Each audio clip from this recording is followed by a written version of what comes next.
കണ്ണൂർ ചിത്രകലാ പരിഷത്തിൻ്റെ ആഭിമുഖ്യത്തിൽ വെള്ളി ശനി ദിവസങ്ങളിലായി മഹാത്മാ മന്ദിരത്തിൽ ഒരു ചിത്ര പ്രദർശനം നടത്തുകയാണ്. സാധാരണ നമ്മൾ ഒരു പ്രദർശനം നടത്തുന്നതിലുപരി ഈ പ്രദർശനത്തിന് പ്രത്യേകിച്ച് ലക്ഷ്യമുണ്ട്. അത്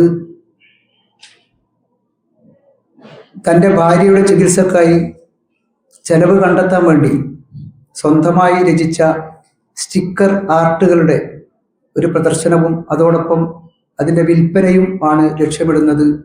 നമ്മുടെ ചിത്രകലാ പരിഷത്തിൻ്റെ ആജീവനാന്ത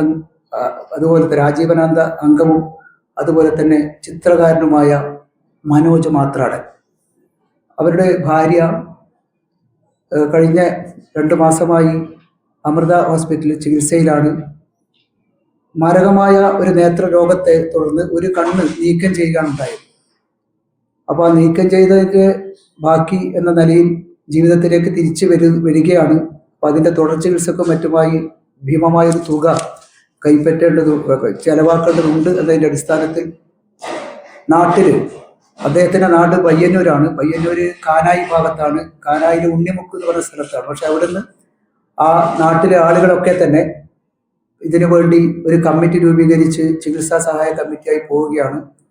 അപ്പോൾ ആ സന്ദർഭത്തിലാണ് അതിൻ്റെ ഒന്നിച്ച് സമാന്തരമായി കൊണ്ട് നമ്മുടെ ചിത്രകലാ പരിഷത്തിൻ്റെ ഒരു അംഗം എന്ന നിലയിൽ ആ ചിത്രകലാ പരിഷത്ത് കണ്ണൂർ ജില്ലാ കമ്മിറ്റിയും അതിൻ്റെ ഒരു ദൗത്യം ഏറ്റെടുക്കുന്നത് സാന്ത്വനം എന്ന പേരിൽ, ചിത്ര സാന്ത്വനം എന്ന പേരിലാണ് അത് ചെയ്യുന്നത്.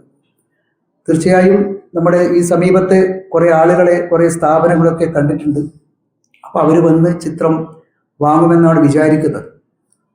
അപ്പോൾ ഇത് യഥാർത്ഥത്തിൽ ഒരു മനുഷ്യത്വമുള്ള, മാനവികത നഷ്ടപ്പെടാത്ത ഒരു കാലഘട്ടത്തിലൂടെ നമ്മൾ പോകുന്ന തിരിച്ചറിവും ഇതോടൊപ്പം തന്നെ ചിത്രങ്ങൾ ആവശ്യക്കാർക്ക് വാങ്ങാനുമുള്ള ഒരു അവസരം ഉണ്ടാക്കിയാണ്. പ്രസ്തുത ചിത്ര പ്രദർശനം നമ്മുടെ ജൂൺ 26 രാവിലെ 11 മണിക്ക് ബഹുമാന്യായ കണ്ണൂരിൻ്റെ MLA അഡ്വക്കേറ്റ് TO മോഹൻ സാറാണ് നിർവഹിക്കുന്നത്. അപ്പോൾ അതുകൂടി ഇതിൻ്റെ ഭാഗമായി ശ്രദ്ധിക്കപ്പെടേണ്ടതുണ്ട്. അപ്പം അങ്ങനെ വെള്ളി ശനി ദിവസങ്ങൾ നടത്തുന്ന ചിത്ര പ്രദർശനത്തിൽ മാത്രാടൻ എന്ന് പറയുന്ന മനോജ് മാത്രാടൻ്റെ ചിത്രത്തോടൊപ്പം തന്നെ നമ്മുടെ ചിത്രകലാ പരിഷത്തിൻ്റെ ചിത്രകൃത്തുക്കളായ മറ്റുള്ളവരുടെയും ചിത്രങ്ങൾ ഉൾപ്പെടുത്തിക്കൊണ്ട് അതും ഈ വിൽപ്പന നടക്കുകയാണെങ്കിൽ ആ പൈസയും ഇവർക്ക് സഹായിക്കാൻ വേണ്ടി കഴിയും എന്നുള്ളതാണ്.